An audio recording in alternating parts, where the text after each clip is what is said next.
शुभ सकाळ मॅम. शुभ सकाळ. शुभ संध्याकाळ मॅम. शुभ संध्याकाळ. कसं आहेस ऋत्विक? छान. मजेत आहे? छान आहेस? मग तू स्वातंत्र्य दिन केलास साजरा? हो मॅम. कसा केलास? काय काय केलंस? सांग, खाली गेला होता ना? सांग म्हणून. मी आमच्या फ्लॅटमध्ये खाली गेली होती. सांग. आमच्या फ्लॅटच्या खालती होतं. छान छान. गुड. आता आपण अजून मॅम 2. हॅपी जन्माष्टमी. हो, तुला सुद्धा हॅपी जन्माष्टमी. गोकुळाष्टमीच्या खूप खूप शुभेच्छा सगळ्यांना तुम्हाला. Thank you ma'am. नमस्कार सर्वांना. आवाज येतोय माझा? नमस्कार मॅम. हो मॅम. नमस्कार मॅम. नमस्ते. नमस्कार. नमस्ते. प्रार्थना चालू करूया का की वाट बघूया अजून 1-2 मिनिटं? 1 मिनिट, अजून जॉईन होत आहेत ना, 1च मिनिट वाट बघूया आणि मग प्रार्थना. नमस्ते. नमस्ते इरा. इरा मागच्या वर्गात नव्हती ना? मॅम नव्हती. आता ऍक्च्युली काय तिच्या आजीचं ऑपरेशन झालंय काल, तर ती आज फक्त अटेंड करेल क्लास. ती काही वाचू शकणार नाही. बरं बरं.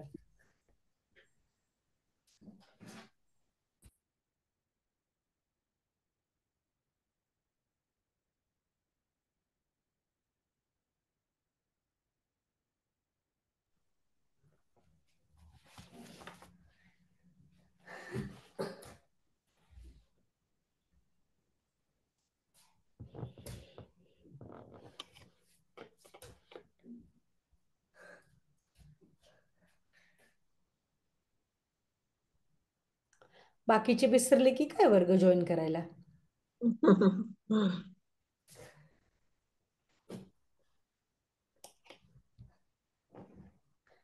1 मिनिट, मी मेसेज टाकते ग्रुपवर.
सुरू करूया. मला वाटतं आपण प्रार्थना सुरू करूया.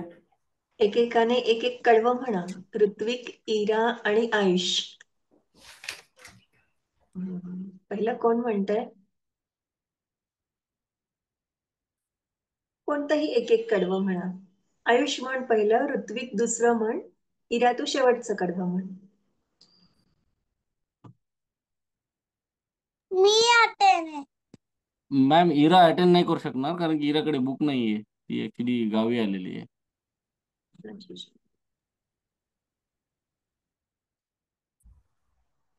वर्गात राहा फक्त, बुक नसलं तरी काही हरकत नाही. प्रार्थनेचं पहिलं कडवं म्हणायचं आपल्याला. आयुष पहिलं म्हण, ऋत्विक दुसरं म्हण आणि इरा तू तिसरं म्हण. कर सुरू. हीच आमची प्रार्थना अन हीच आमची मागणे, मानसाने मानसाची मानसा समवागणे, जन्मजाती प्रांतभास वेश सारे संपुले, एकनिष्ठ एक आसा एक रंगी रंगुले, अन पुन्हा पसरो मनावर शुद्ध त्याचे चांदणे मनसाने मनसाशी मनसा समवागणे. ऋत्विक पुढचं म्हण. भोवताली दाटला अंधार दुःखाचा जरी, सूर्य सत्याचा उद्या गवेला आहे खातरी. तोवरी देई आम्हाला काव्यांचे जागणे, माणसाने माणसाशी सासमू वागणे. चामुची प्रार्थना. मीरा. चितकी तेज काती चाकले, पावले चालू पुढेचे थांबले ते संपडे. घेत राजू श्वास रात तो पुन्हा लाभ हे, मानसानी मानसाशी मानसा समवागणे. ही जगूची प्रार्थना. छान.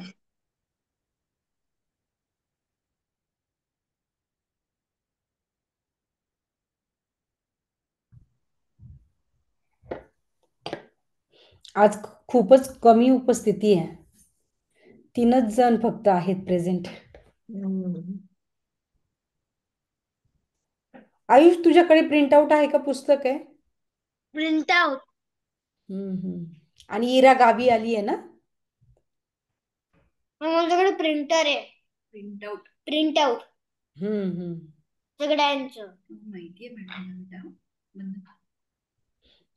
मागच्या वर्गात आयुष होता का? इरा तू नव्हती ना मागच्या वर्गात? नव्हती. इरा नव्हती. आयुष तू मॅम, मी होता का होतो. मागच्या? तर मागच्या वर्गात आपण कोणापासून काय घ्यावे ही कविता शिकलो. तुमच्याकडे प्रिंट आउट आहे ना, तर कोणापासून काय घ्यावे ही कविता काढा. लिहिला का तुम्ही? स्वाध्याय मी सांगितला होता बघा, पहिला प्रश्न पहिला वहीत लिहून काढा म्हणून म्हटली होती. लिहिलं का? मॅम, मीने नाही लिहिलं म्हणून माझं बुक नाही सापडत होतं. बुक नव्हतं सापडलं? हा. आता लिहून काढ. पण मग सापडलं का आता? नाही, मी रफ नोट काढलेले. चालेल, मग त्या नोटबुक मध्ये लिहून ठेव. हा.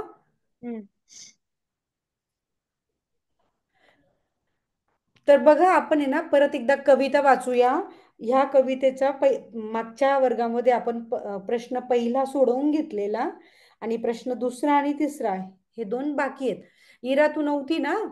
मी एकदा कविता वाचून दाखवते, लक्ष दे. कोणापासून काय घ्यावे ही नीलम मानगावे यांची कविता आहे. तर मी एक एक कडवं वाचते आणि त्याचा अर्थही सांगते. ठीक आहे? सूर्यापासून रंग घेऊया, चंद्रापासून शांती, चमचमणाऱ्या ताऱ्यापासून दिव्य घेऊया कांती. तर ते शब्दार्थ दिलेत ना, त्याच्यामध्ये काही शब्दांचे अर्थ पण दिलेले आहेत. ते पण बघा तुम्ही, तुमच्या प्रिंट आउट मध्ये असेल. सूर्यापासून काय घ्यायचं असं म्हणते कवयित्री. तर सूर्यापासून वेगवेगळे रंग घेऊया असं म्हणतीये. चंद्रापासून शांती. त्या प्रिंट आउट मध्ये ना तुम्हाला असे आजूबाजूला चित्र पण दिलेले आहेत बघा. ते चित्र पण बघा तुम्ही, म्हणजे तुम्हाला समजायला सोपं होईल अजून. चंद्र बघा, चंद्र काय देतो आपल्याला? शीतलता देतो, शीतलता, शांती देतो. म्हणून म्हटलंय चंद्रापासून शांती.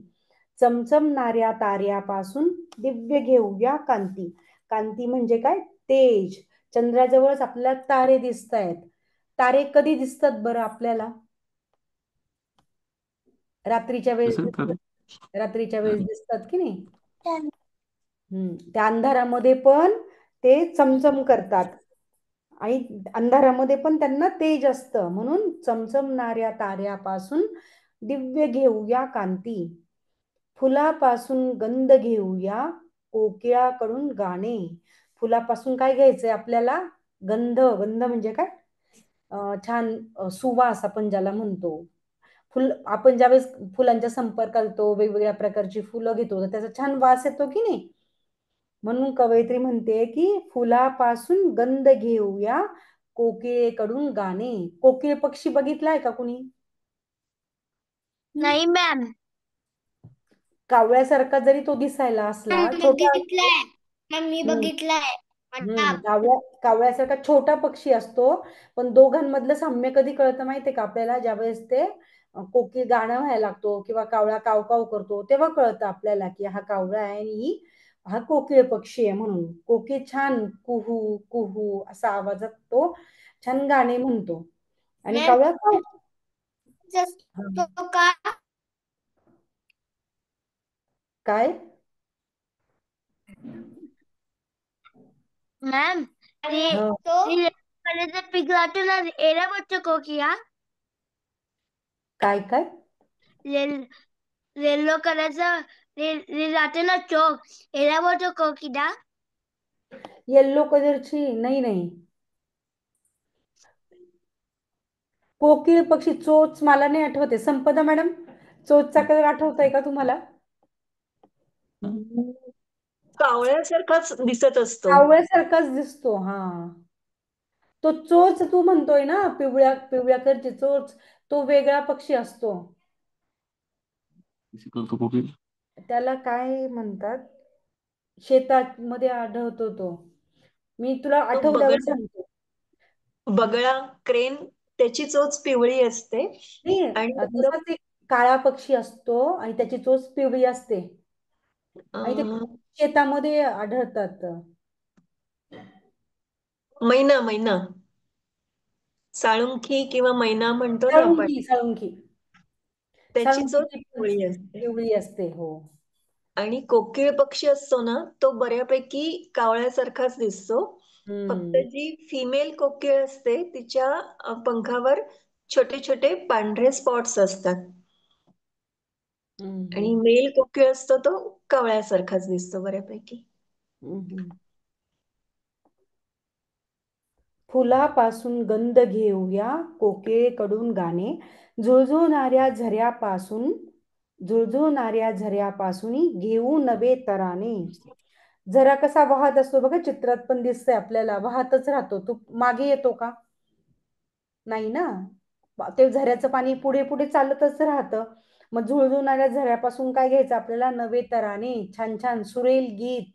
म्हणजे जणू काही ते जे झऱ्यातलं पाणी आहे त्याचं छान गाणे म्हणत, असं जोशपूर्ण उत्साहाचं गाणं म्हणत पुढे पुढे चालत राहतं. झाडापासून घेऊ सावली, मातीपासून जगणे. झाडापासून काय घ्यायचंय? झाड काय देतं? सावली देतं की नाही आपल्याला? मातीपासून जगणे. मातीपासून काय शिकायचं आपल्याला? जगणे शिकायचंय. गडगडणाऱ्या ढगापासून घेऊ जीवन गाणे. गडगडणारे जे ढग आहेत, जे मेघ आहेत, त्याच्यापासून आपल्याला जीवन गाणे घ्यायचंय, असं कवयित्री म्हणते. म्हणजे ह्या ना एक कल्पना केलेल्या आहेत कवयित्रीने, कोणापासून काय घ्यावं बुवा. आपल्याला शिकायचंय महत्वाचं म्हणजे ह्या कवितेतून.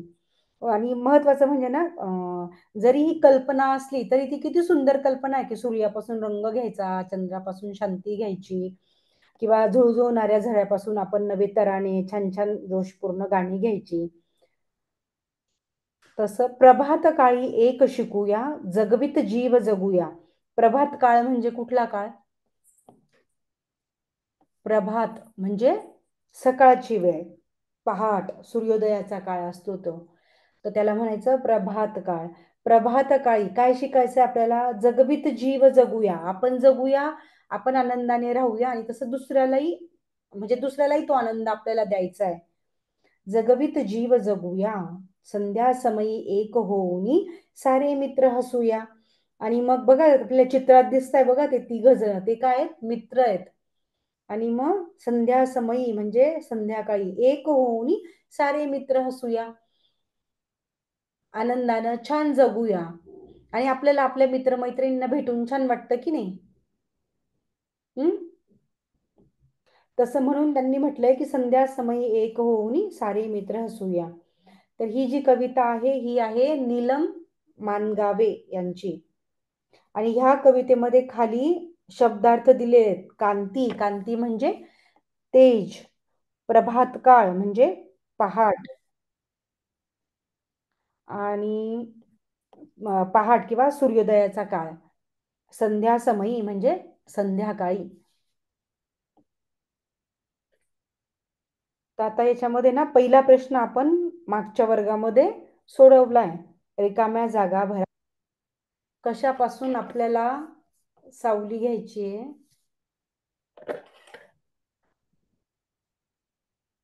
ओ मध्ये काय आहे? डॅश डॅश घेऊ सावली. कशापासून घ्यायची आहे? बघा प्रिंट आउट. तनुष झाडापासून. तनुष व्हिडिओ ऑन कर. झाडापासून. हम्म झाडापासून. आता हे जे तुम्ही स्वाध्याय सोडवताय हा आता तुम्हाला तुमच्या नोटबुक मध्ये लिहायचा आहे. ठीक आहे. मागच्या वर्गात आपण पहिला प्रश्न बघितला होता, रिकाम्या जागा भरा. झाडापासून घेऊ सावली. कशापासून जगणे? माती. मातीपासून जगणे. त्याच्यानंतर त्याच्यामधलाच दुसरा प्रश्न आहे, टिंब टिंब एक शिकूया. काय शिकूया? प्रबटकी. नवीन नीट बोल, उच्चार नीट कर. प्रभातक. काळी. काळी. प्रभात काळी. प्रभात काळी. प्रभात काळी एक शिकूया. टिंब टिंब जीव. टिंब टिंब जीव जगूया.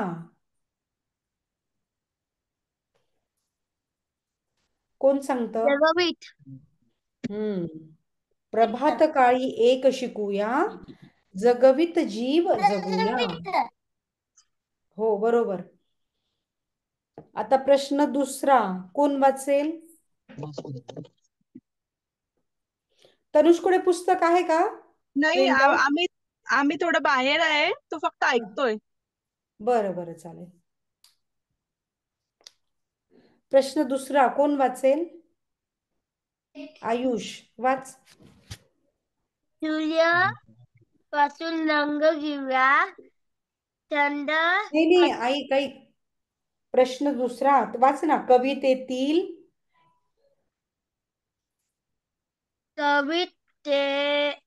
कवितेतील कोणाकडून काय घेता येईल ते लिहा. त्याच्यामधलं पहिलं वाच. ओ. सूर्यापासून रंग घेऊया. आता दुसरं कोण वाचेल? ऋत्विक. इराकडे पण पुस्तक नाहीये, तनुषकडे पण नाहीये. दुसरं काय लिहिलंय? चंद्र. चंद्र. चंद्रापासून काय घेता येईल? काय घेता येईल चंद्रापासून? चंद्रापासून शांती.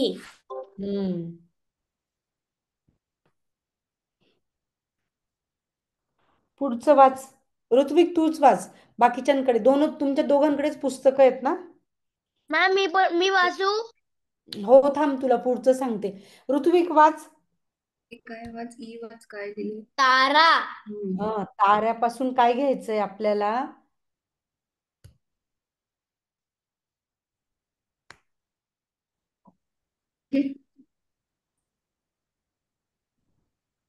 ताऱ्यापासून काय घ्यायचंय? मोठ्याने वाचून दाखव ना.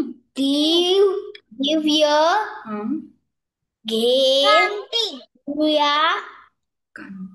कांती.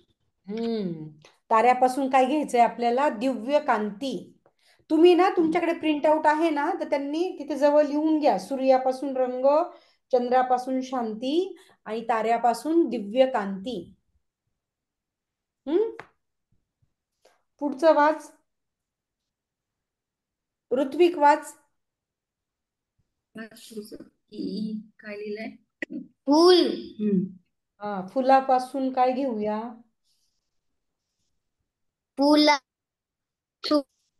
फुलापासून गंध. घेऊया. फुलापासून गंध घेऊया. आता आयुष तू वाच. कोकिलापासून गाणे, जळापासून नवे तराणे, झाडापासून सावली, मातीपासून जगणे. हे तुम्ही आता तुमच्या वहीत लिहून घ्या, आणि किंवा आता तुम्हाला लिहायचं असेल तर तुम्ही त्या पुस्तकावरती प्रिंट आउट वरती पण लिहून घेऊ शकता. ठीक मी आहे, लिहिलं दीदी. लिहिलंय का? ऋत्विक तू लिहिलं का? नाही मॅम. पण वहीवरती लिहायचंय तुम्हाला, आणि लिहून झालं की ग्रुपवर पोस्ट करा.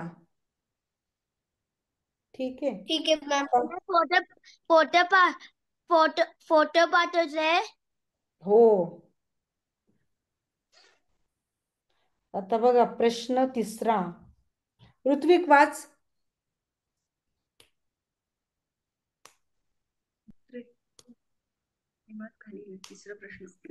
तिसरा प्रश्न. कवी ते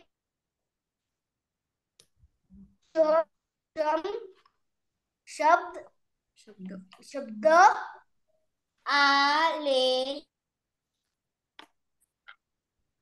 आहे या आलेला आहे. सारखे आलेला आहे या सारखे शब्द माहित करून घ्या व लिहा. आता बघा प्रश्न 3 काय आहे की कवितेत चमचम शब्द आलेला आहे. चमचमणाऱ्या ताऱ्यापासून पहिल्याच याच्यात आलेला आहे बघा, पहिल्या कडव्यात. चमचमणाऱ्या ताऱ्यापासून दिव्य घेऊया कांती.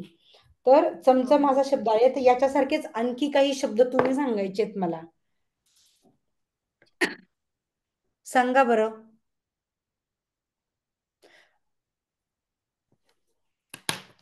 हे आठवून तुम्हाला सांगायचंय. जसा कवितेत चमचम असा शब्द आलेला आहे की नाही.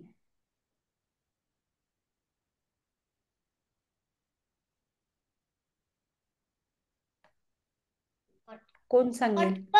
काय सांगायचंय? शब्द. हा, पटपट. चमचम असा शब्द आलेला आहे ना कवितेत, ह्या शब्दासारखे दुसरे शब्द तुम्हाला सांगायचे. काय? टमटम. लवकर. झमझम. घमघम. बरोबर. पटापट. कटकट. बरोबर. भरभर. चिवचिव. भरभर. सरसर. काव. बरोबर. थरथर.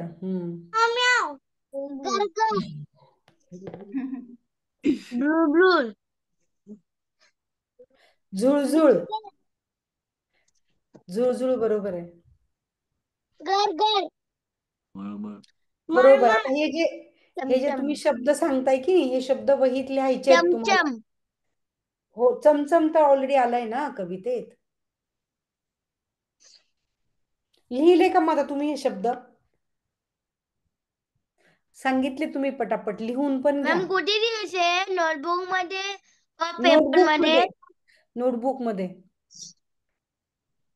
म्हणजे स्वाध्याय सोडवताना तुम्हाला उपयोगात येतील ना ह्या प्रश्नाचं उत्तर लिहिताना. लिहा बरं. काय काय शब्द सांगितले?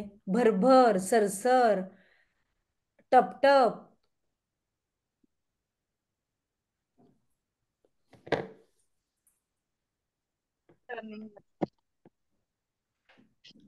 पटपट, लटपट.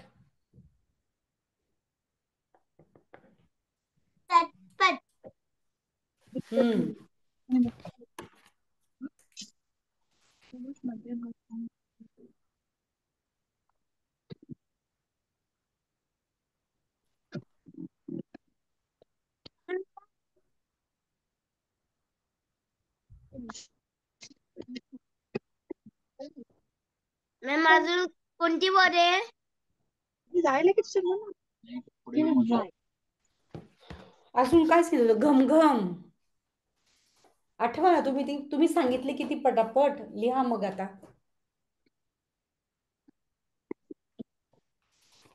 भरभर. सर सर हा सर सर. सरकर चल सर सर घटघट सर सर घटघट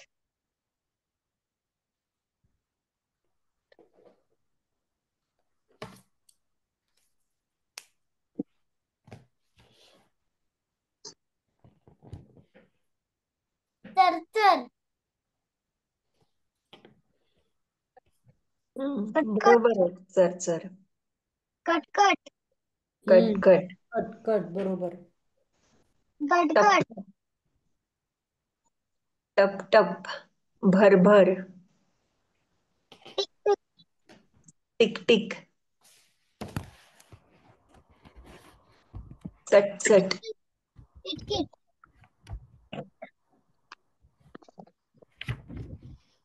किटकिट किटकिट. बरोबर आहे.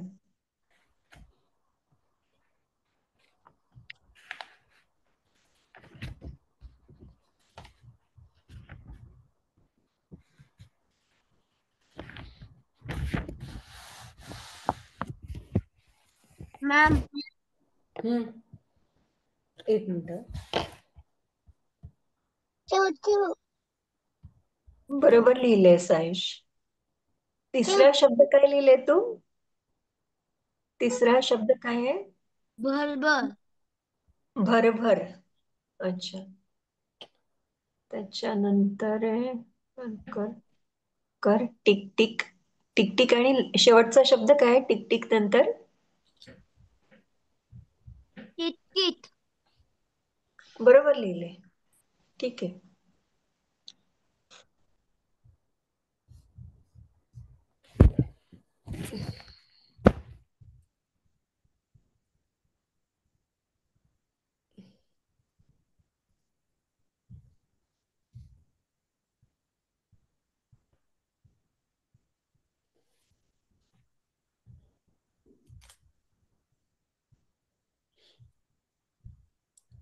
झालं सगळ्यांचं लिहून?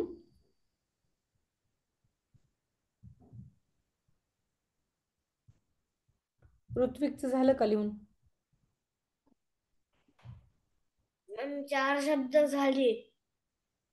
लिह मग पटापट.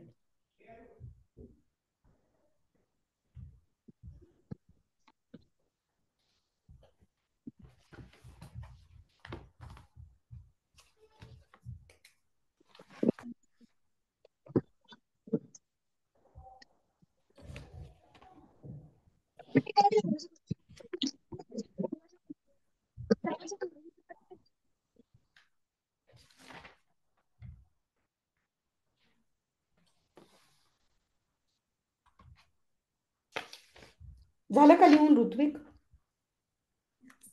मॅम हा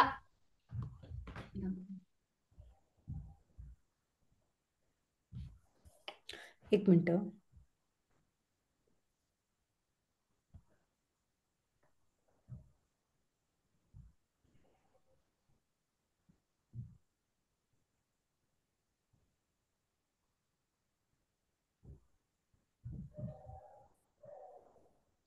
बरोबर आहे.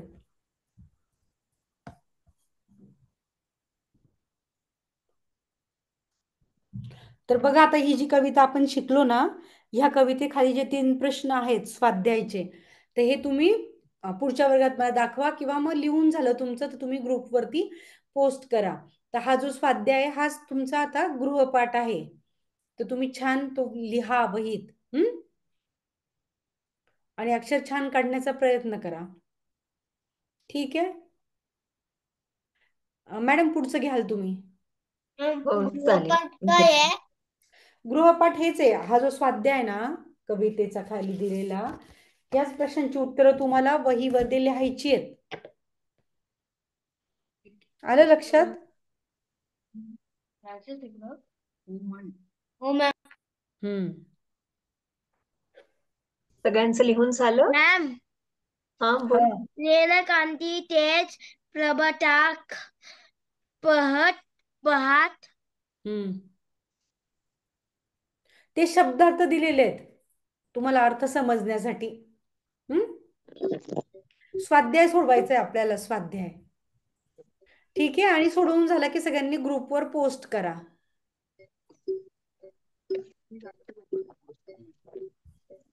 लिहून झालं असेल सगळ्यांचं, तर मग आपण आता म्हणींवरून गोष्ट घेऊया. तुम्हाला माहितीये म्हणी कशाला म्हणतात मराठीत? म्हण म्हण म्हणजे काय माहितीये कोणाला? नाही कशा मॅम. काय म्हणाला? नाही मॅम. हा, नाही माहिती. आपण मग ते हे करूया. म्हण म्हणजे एखादी इंग्लिशमध्ये तुम्ही ज्याला फ्रेजेस म्हणता किंवा प्रोवर्ब म्हणता ना, आलंय तुम्हाला इंग्लिशमध्ये की अजून नाही आलंय? नाही मॅम. नाही आलंय. ठीक आहे नाही मग. मॅम. नाही. हा, म्हण म्हणजे असं एक छोटं वाक्य असतं किंवा छोटं सेंटेन्स असतं ज्याच्यात त्यांनी खूप मोठं अनुभव सांगितलेला असतो. कधी आपलं डे टू डे लाईफ म्हणजे ज्याला आपण दैनंदिन जीवन म्हणतो त्याच्याशी संबंधित काही शहाणपण सुचवलेलं असतं किंवा एखादी चांगली गोष्ट सुद्धा सुचवलेली असते. ही म्हण अतिशय छोटी असते, पण त्याच्या पाठीमागे काहीतरी गोष्ट असते किंवा काहीतरी विचार एक सांगितलेला असतो आपल्याला. एक आपण व्यवहार ज्ञान म्हणतो किंवा कॉमन सेन्स ज्याला म्हणतो, तो त्या म्हणीमधून आपल्याला सांगितलेला असतो. कॉमन सेन्सशी रिलेटेड असतात किंवा जीवनाशी रिलेटेड असतात म्हणी. तर ह्या म्हणीच्या पाठीमागे काहीतरी गोष्ट असते. तर आपण एक छोटी गोष्ट घेऊया.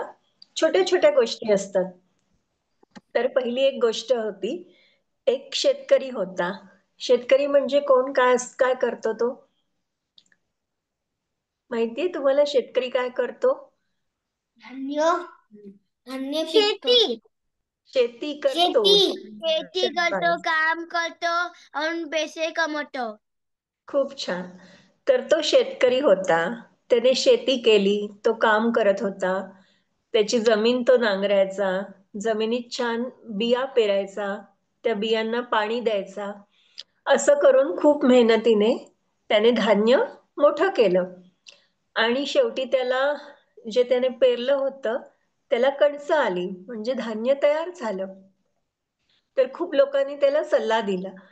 अरे त्या शेतकऱ्याचं नाव असतं रामू. अरे रामू, तुझं शेत उघडच आहे, त्याला कुठेही कुंपण नाहीये, गेट नाहीये, तर कोणतंही ॲनिमल येऊन, म्हणजे मराठीत ज्याला आपण प्राणी म्हणतो किंवा जनावर म्हणतो, ते येऊन तुझं सगळं पीक खाऊन टाकेल. तर तू एक काम कर, तुझ्या शेताला कुंपण घाल, शेताला बाउंड्री कर, कुंपण घाल. पण रामू म्हणतो की नको, उद्या बघू, नंतर बघू. असं करत करत ते पीक पूर्ण तयार होतं. अगदी 2-3 दिवसांनी ते पीक काढायचं असं असतं. तेव्हाही त्याला सगळे गावकरी म्हणतात, तू कुंपण करून घे.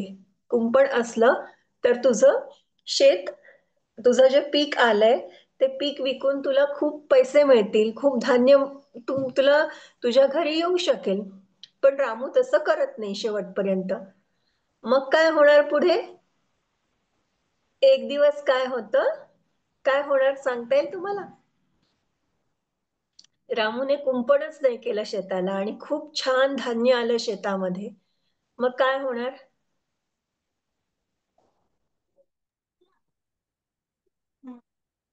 कोणतंही ॲनिमल. हा प्राणी बोल. हिरणी त्याचं पुरं शेत त्यांनी बनवलंय खाऊन टाकेल. हो, बरोबर. कोणतंही प्राणी येईल जसं की गाय किंवा बैल आणि ते शेत सगळं रामूचं खाऊन टाकलं त्याने. आणि मग रामूचं काय झालं, खूप नुकसान झालं. आणि नुकसान झाल्यानंतर रामू कुंपण बनवायला लागला.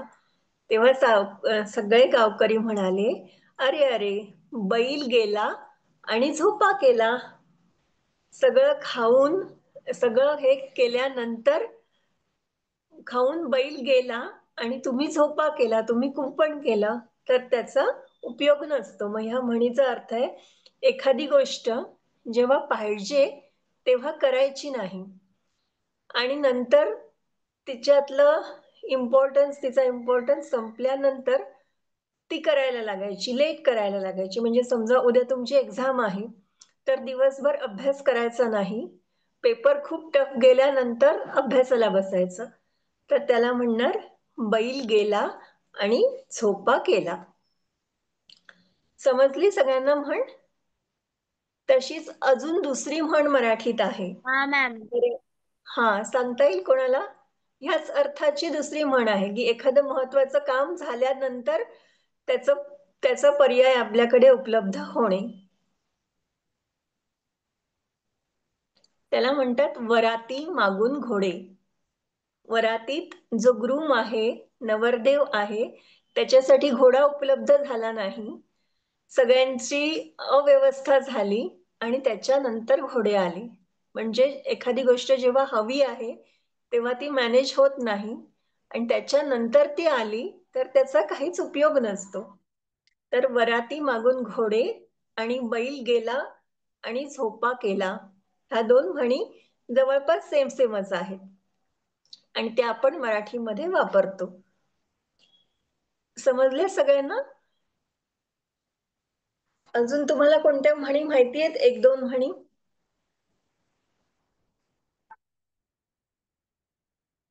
अजून एक म्हण आहे, नाव सोनूबाई हाती कथलाचा वाळा. नाव सोनूबाई हाती कथलाचा वाळा. याचा अर्थ आहे की तुमचं नाव सोनूबाई म्हणजे नावात तुमच्या काय आहे, सोनं आहे, गोल्ड आहे, पण हातात बांगडी कशाची आहे, कथिलाची. सोन्याची बांगडी नाही आहे हातात. म्हणजे तुमचं नाव खूप मोठं आहे पण प्रत्यक्षात तुमच्याकडे तेवढ्या क्वालिटीज नाही आहेत किंवा तेवढं टॅलेंट नाही आहे, तेवढं तुमच्या नावानुसार तुम्ही वागत नाही आहात. त्याला म्हणतात नाव सोनूबाई हाती कथलाचा वाळा. किंवा अजून एक ह्याच्याशी सिमिलर म्हण आहे, नाव गंगाबाई तहानेने तळमळे. नावात गंगा आहे, खूप मोठ्या नदीचं नाव आहे, जी नदी 12ही महिने पाण्याने भरलेली असते असं नाव आहे, पण तिला तहान लागली आहे. तर तुमच्या नावात आणि तुमच्या कर्तृत्वात दोन्ही गोष्टीत काय असलं पाहिजे, सेम असल्या पाहिजेत. त्याचं सेम नसल्या तर मग आपण म्हणतो नाव सोनूबाई हाती कथलाचा वाळा. आपण दोन आज म्हणी शिकलो, बैल गेला आणि झोपा केला, नाव सोनूबाई हाती कथलाचा वाळा. आणि त्याच्याशी दोन सिमिलर म्हणी आहेत, त्या पण आपण शिकलो. समजलं सगळ्यांना? कोणाला काही शंका आहे, काही डिफिकल्टी आहे? ह्या सगळ्या म्हणी आहेत. अशा मराठीत खूप म्हणी आहेत ज्या म्हणी आपल्याला हे शिकवतात, कॉमन सेन्स शिकवतात. त्याच्यानंतर अजून एक, जेव्हा एखादी गोष्ट आपल्याला येत नसते पण आपण सारखी सारखी कारण देतो. समजा आपल्याला मॅथ्स येतच नाहीये, मग आपण एखादा स्टुडंट असतो त्याला मॅथ्स अजिबात येत नसतं, मग तो कारण देत राहतो. ही वहीच खराब आहे, पुस्तकातली प्रिंटच मला दिसत नाहीये, टीचरच चुकीचं शिकवतायत. मग त्यावेळी अशा वेळेला आपण म्हणतो नाचता येईना अंगड वाकडे. एखादी गोष्ट आपल्याला स्वतःलाच जमत नाहीये पण आपण त्याचा दोष दुसऱ्या व्यक्तीवर किंवा दुसऱ्या ठिकाणावर देतो, तेव्हा म्हणतो नाचता येईना अंगण वाकडे. अशा 4-5 म्हणी आहेत आपल्या. ठीक आहे, समजलं सगळ्यांना? आता अजून एक आपल्याला घ्यायचंय विरुद्ध अर्थी शब्द. विरुद्ध अर्थी शब्द म्हणजे काय? Opposite word. Opposite word. मग मला सांगा, दिवसचा विरुद्धार्थी शब्द काय आहे? दिवस. दिवस. हा, तर दिवसचा ऑपोजिट विचारते ते बेटा. रात्र. काय रात्र. रात्र. दिवस, बरोबर. दिवसचा विरुद्धार्थी शब्द विचारला मी. दिवस, रात्र. रात्र. उजेड, अंधार. अंधार. उजेड, अंधार. बरोबर. चूक, तुझी. चूक. चूक, चूक. चूकला विरुद्धार्थी शब्द काय आहे? ऑपोजिट मॅडमकडे. चूक, चूक. बरोबर. बरोबर. शाबास. चूकचा विरुद्धार्थी शब्द बरोबर. उंच, खाली. काही मला ऐकायला नाही आलं. खाली. छोटा. छोटा, छोटा किंवा बुटका असं सुद्धा आपण म्हणू शकतो. उंच, बुटका. लहान, मोठा. मोठा. लठ्ठ, मॅडमकडे बघायचं. लठ्ठ म्हणजे जाड. थिन. हा, बरोबर. थिनला आपण मराठीत काय म्हणतो? अडकण. हा, सडपातळ किंवा बारीक हे पण म्हणतो. त्याच्यानंतर प्रकाश,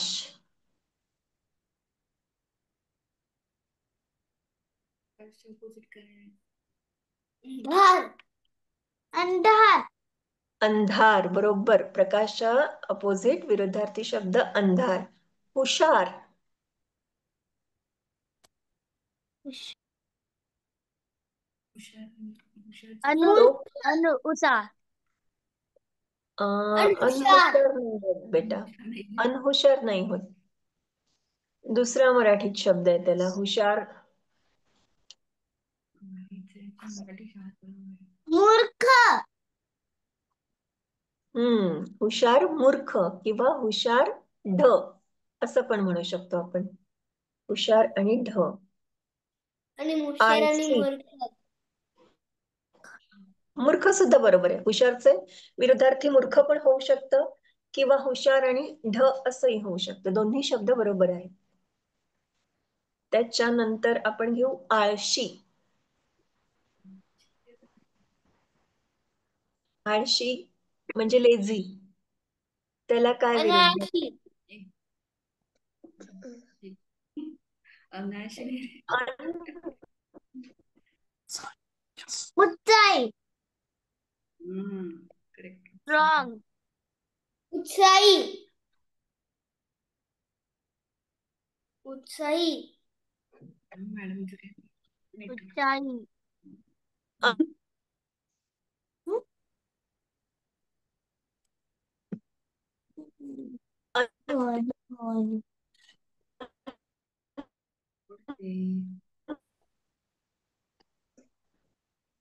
हळूहळूचा विरुद्धार्थी शब्द काय?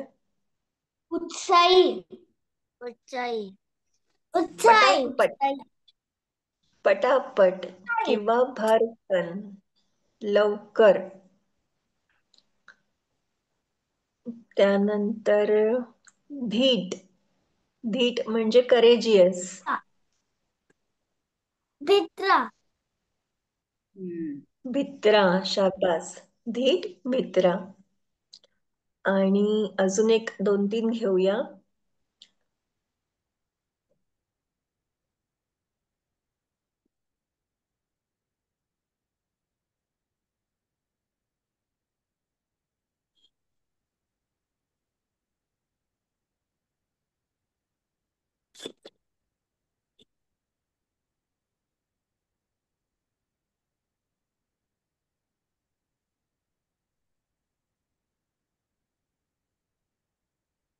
लांब, लांब.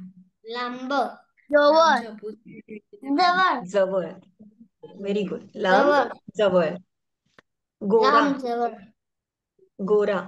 का. काळा. बरोबर. काळा. हट्टी. हट्टी. हट्टी म्हणजे काय? ऑब्स्टिनेट त्याला त्याला म्हणतं. काय म्हणालास जिद्दी आयुष? जिद्दी काय जिद्दी? तो जिद्दी समानार्थी शब्द झाला. जिद्दी हट्टीच्या उलट हट्टीला जिद्दी हा समानार्थी झाला. आपल्याला विरुद्धार्थी पाहिजे. हट्टीच्या विरुद्ध म्हणजे खूप हट्ट करणारं मूल असतं. पाहिजे म्हणजे पाहिजे, हे मला मिळालंच पाहिजे. त्याच्या विरुद्ध कोणतं मूल असतं?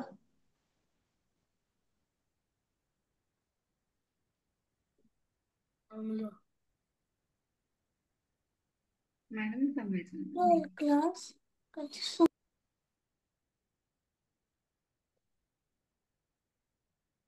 हट्टीचा विरुद्धार्थी आहे समंजस. हट्टी, समंजस. ठीक आहे. आज मग आपले विरुद्धार्थी शब्द झाले काही आणि म्हणींवरून गोष्ट झाली. मग प्रत्येक क्लासमध्ये तुम्ही काहीतरी म्हणता ना, तसं आज कोण काय म्हणणार? ऋत्विक म्हण. काय मॅम? प्रत्येक क्लासची शेवटची 5-10 मिनिटं आपण काहीतरी म्हणतो ना, तुम्हाला येत असेल ते. श्लोक म्हणतो किंवा एखादं गाणं किंवा तुम्हाला डान्स मी आवडत असेल. शेवट म्हणतोय. हा, तर प्रत्येकाने म्हणा 2-3 मिनिटं. काय मी म्हणणार म्हणतो. पहिले? हा, म्हण. मधुरं मधुरं मधुरं मधुराधिपतेय यं मधुरं मधुराधिपतेय यं मधुरं चनं मधुरं चलितं मधुरं चनं मधुरं चलितं मधुरं.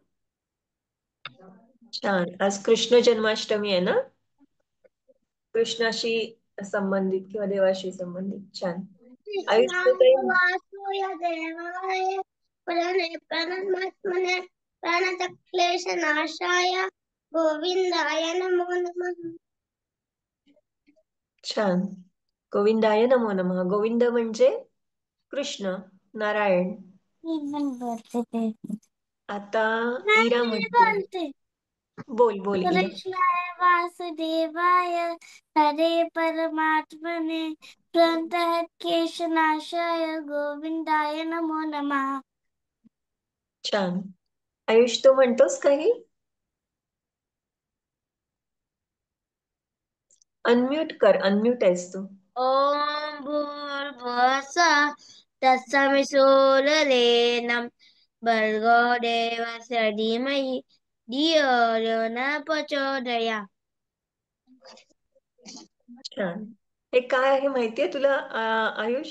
काय म्हंटलस तू? मॅम हे जे श्लोक हा, त्या श्लोकाला एक गायत्री नाव आहे. मंत्र. गायत्री हा, मंत्र. शाबास. गायत्री म्हणजे काय माहितीये तुम्हाला? सूर्याचा मंत्र आहे तो गायत्री मंत्र, की सूर्याकडून आपल्याला खूप सारी शक्ती मिळावी. आताच तुम्ही कविता वाचली ना, कोणाकडून काय घ्यावं, सूर्याकडून ऊर्जा घ्यावी, ह्याच्याकडून शक्ती घ्यावी. तसं सूर्य हा खूप मोठा ऊर्जेचा सोर्स आहे, स्रोत आहे. त्याच्याकडून आपल्याला ऊर्जा मिळावी आणि आपलं जीवन पण तसंच ब्राईट व्हावं, ह्या अर्थाचा ह्याची प्रार्थना आहे ती. त्याला आपण गायत्री मंत्र असं म्हणतो. आणि आज सगळ्यांनी बहुतेकांनी कृष्णाचा श्लोक म्हटला. आज काय आहे? कृष्ण बाप्पाचा जन्मतिथी, दिवस. जन्मदिवस. तुमच्या शब्दात बर्थडे, बरोबर ना? आज बर्थडे आहे. रात्री 12 वाजता कृष्णाचा जन्म झाला. श्री विष्णू कृष्ण. पूजा केली? सगळ्यांनी केली घरी पूजा? हा. काय काय करता मग पूजेला तुम्ही? काय केलं पूजेला? मोरपीस घालतात. अजून? मॅम मी मंदिरात गेलो होतो कृष्णाच्या. मी पण छान. गेली होती मंदिरात. वा वा. हा. आणि कोणाकडे असं पाळण्यात कृष्ण बसवतात? पाळणा, कृष्णाचा पाळणा असतो छोटासा. हा, हा, बसवतात. छान. मग कृष्ण बाप्पाचा जन्म कुठे झाला तुम्हाला माहितीये? घरी झाला हा. का नाही, मग कुठे झाला? कुठे झाला जेल कृष्ण? मध्ये जेलमध्ये जेल किंवा मध्ये कारागृहात झाला? मथुरा आणि मथुरा जेल मध्ये मथुरा बरोबर, मथुरा जेलमध्ये किंवा कारागृहात, मथुरेच्या कारागृहात श्रीकृष्णांचा जन्म झाला. श्रीकृष्णांचा हा बोल तनुष. कंसाला मग देवकीला आ, सगळे 7 बेबीज झाले ते सगळे कंसाने मारले. माहितीये तुम्हाला बऱ्याच गोष्टी. तनुष तू हात वर केलायस, काय म्हणतोस? मॅम आमचा पूजा दाखवू काय? हा दाखव ना, आम्हाला आवडेल बघायला सगळ्यांना.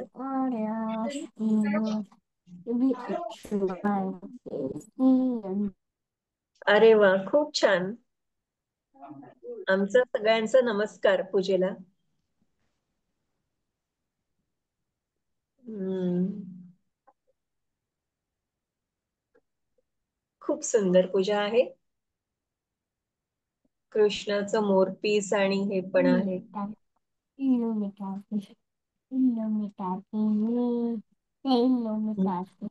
गुड. मग कृष्णाच्या आई वडिलांचं नाव काय होतं? वसुदेव देवकी. देवकी. वसुदेव आणि देवकी, बरोबर आहे. आणि कृष्णाच्या मामाचं नाव काय होतं? कंस मामा.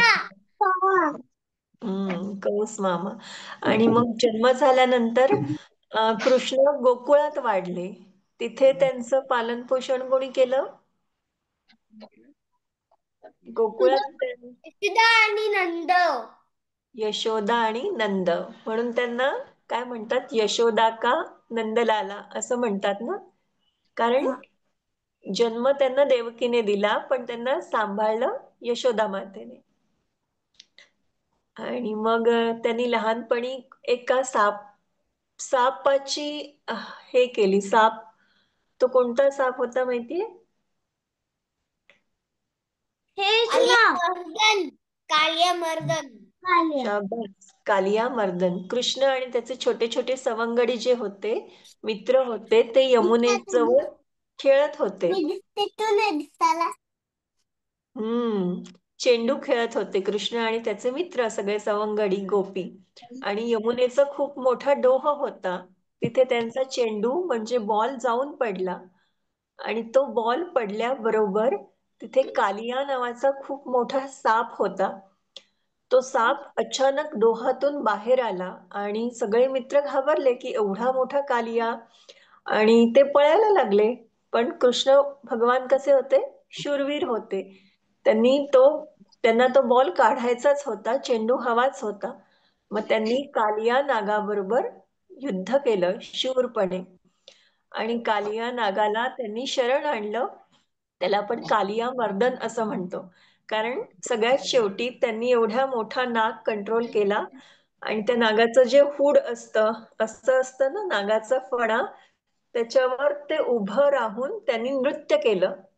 नागाच्या फण्यावर उभं राहून नृत्य केलं. तेव्हापासून त्यांना कालिया मर्दन असं म्हटलं जातं त्याला. आणि मग त्यांनी तो चेंडू परत मिळवला आणि सगळ्या गोपी पुन्हा खुश झाले. मॅम कृष्णाचे मित्र तर म्हणत होते की नको जाऊ, पण तो ऐकतच नव्हता, तो गेला. बरोबर. त्याला म्हटलं होतं की तू नको जाऊ, तो डोह खूप मोठा आहे, यमुनेचा डोह आहे आणि तिथे खूप मोठा नाग आहे, तू तिथे जाऊ नकोस असं त्याला सांगत होते. पण कृष्ण भगवान तिथे गेले, कारण त्यांना कॉन्फिडन्स होता, आपल्या शौर्याची त्यांना खात्री होती. ठीक आहे. मग आज आपण कविता शिकलो. त्या कवितेचा जो स्वाध्याय आहे तो तुम्हाला सोडवायचा आहे पूर्ण आणि ग्रुपवर पोस्ट करायचंय. आणि त्यानंतर आपण ज्या म्हणी शिकलो त्या तुम्हाला रिवाइज करायचे. आणि थोडेसे विरुद्धार्थी शब्द पण रिवाइज करून ठेवा, कारण परीक्षेत विचारले जातात विरुद्धार्थी शब्द. ठीक आहे? चालेल. बोल इरा, काय म्हणतेस? तो शेषनागावर नाचतो. हो बरोबर, तो नागाचा जो फणा त्याने काढलेला असतो त्यावर तो नाचतो. म्हणजे खूप ब्रेव असणार ना, एवढा मोठा नाग कंट्रोल करायचा. आणि त्या नागाला 5 फणे होते, 5 तोंड होती. एवढा मोठा शक्तिशाली नाग कंट्रोल करून त्याच्यावर निर्भयपणे नाचणं, हे ब्रेव आहे, शूरता आहे, ती श्रीकृष्णांकडे होती. हा, चालेल मग क्लास आता संपूया आपण. Yes ma'am. मग पुढच्या शनिवारी भेटूयात सगळे, ठीक आहे? Bye ma'am. चला बाय. मॅम. शुभरात्री सगळ्यांना. Bye ma'am. Bye bye bye. Ma'am. Bye. Bye ma'am.